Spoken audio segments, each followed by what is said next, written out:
G'day everyone, I'm the man called Kemosabe, the man with the plan from the land down under, and this is my review of WULFSBANE #1 by Aaron Jordan with art by Thomas Muzzle. It's a classic 22-page floppy format that opens with a quote from the 1941's Wolfman, a seminal addition to the werewolf mythology. Even a man who is pure in heart and says his prayers by night may become a wolf when the wolfbane blooms and the autumn moon is bright.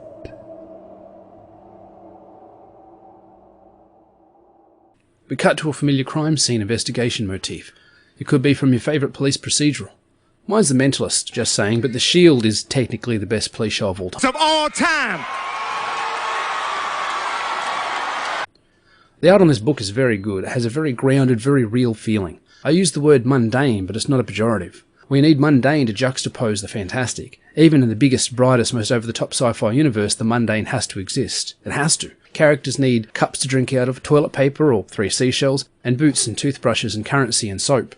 People give George Martin shit about him needing Aragorn's tax policy to believe The Lord of the Rings, but mundane allows the fantastic to be even more so. And that's what we're seeing here. Ordinary people in ordinary clothes driving ordinary cars being pitted up against something that shouldn't exist. Something that every institution and every history book tells us doesn't exist. If you were writing some kind of gritty, street-level crime book, you could do a hell of a lot worse than getting Thomas Muzzle for the art. There are a few panels and pages that made me think Muzzle's art would shine even more with flat colours. We're also used to highly gradiated, computer-aided colouring that has become the norm. Never even wondering if flat colours might better serve a particular style. Superstar creator Frank Miller recently drew a Spider-Man cover, his first work for Marvel in decades, I believe, and it was immediately butchered with dirty, muddy computer colouring. It would have had so much more impact with some nice solid flats. Another thing I really like about Muzzle's style is his clear dislike of panel walls. The man just disrespects them every chance he gets, breaking through with action poses, gunfire and fleeing figures. In fact, you might notice that where the story is normal, again mundane, the art all fits neatly inside the panels. When elements of discordance enter the narrative, the art starts to exceed the panels. Then when the plainly supernatural arrives, all rules go out the window and the pacing becomes wild and frenetic. It's great stuff.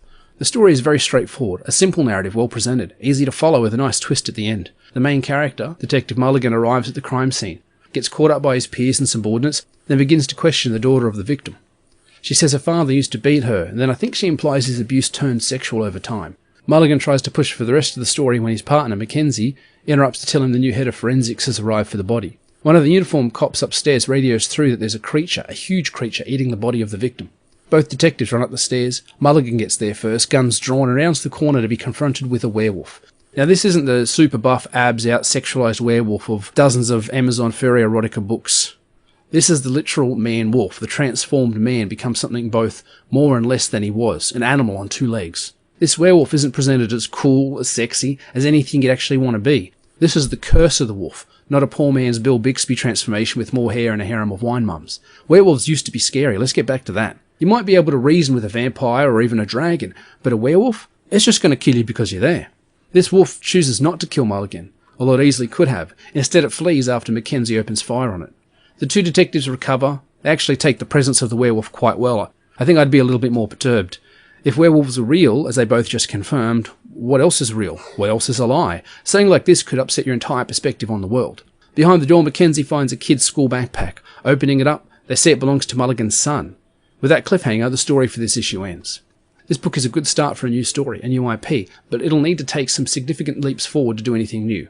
As it is, this is all previously trodden ground. If Aaron Jordan's intention is to provide an entertaining werewolf story steeped in police procedural, well, he's well on his way. If he has bigger things in mind, I think I might have seen some seeds of what he's planting. Mulligan was wounded by the wolf. Could he now carry the wolf's curse? The quote at the start of the book seems to indicate this could be so. Mackenzie in particular seems flippant about the werewolf. He also mentions at the start of the book that this is another murder, one of several. It might be a stretch, but what if Mackenzie is already familiar with the idea of monsters? What if he's part of an organisation or a family that hunts werewolves or other monsters? What if there's one of these guys in every major city in America? The new coroner, she turns up and she's got some very unusual speech patterns and wasn't exactly dressed professionally. Could she take on a Giles-like watcher role? Could she be part of a government organisation that wants to capture, study and weaponise the werewolves? These are all leaps of logic that have little evidence behind them, but the mind wonders at what this story could be capable of. My only issue with this book is really one that a lot of crowd-funded indie books suffer from, and one that even now we still haven't come up with a solution to.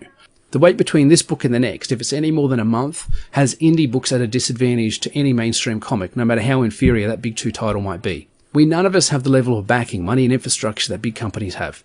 Even the smallest indie companies can be worth millions and have in place systems that give them an insurmountable advantage over even the most hard-working indie creator. This comic is 22 pages. It'll probably be a 6-month wait minimum between any 2 pages of a crowdfunded indie title. Is there enough story in this 22 pages to keep the readers coming back for book 2?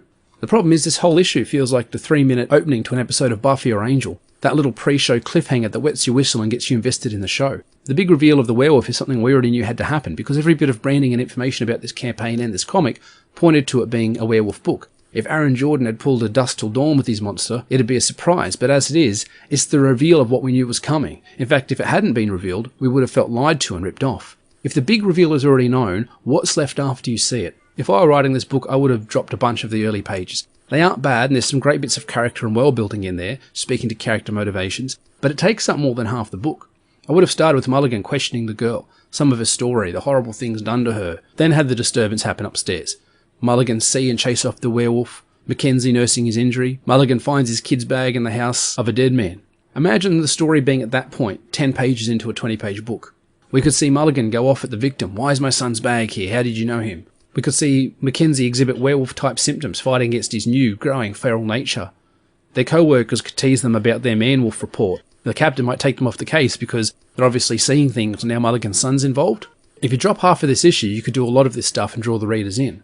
Get them invested for book 2. All of your character building could be done in these later scenes. As it is, we get a werewolf book that says, hey, come back next time. When I say, why should I? It says, well, because I'm a werewolf book. Well, I reply, I knew that before I backed the book. You've got to give me more. I believe with the great art, tight dialogue, and the possible seeds of future plots planted, there will be enough to entertain and engage readers in future issues.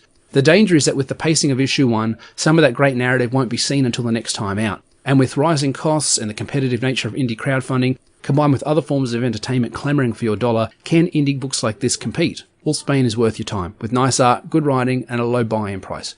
I look forward to what Aaron Jordan and his team produce in the future, but some of that future stuff now would have helped build hype now when it's needed most.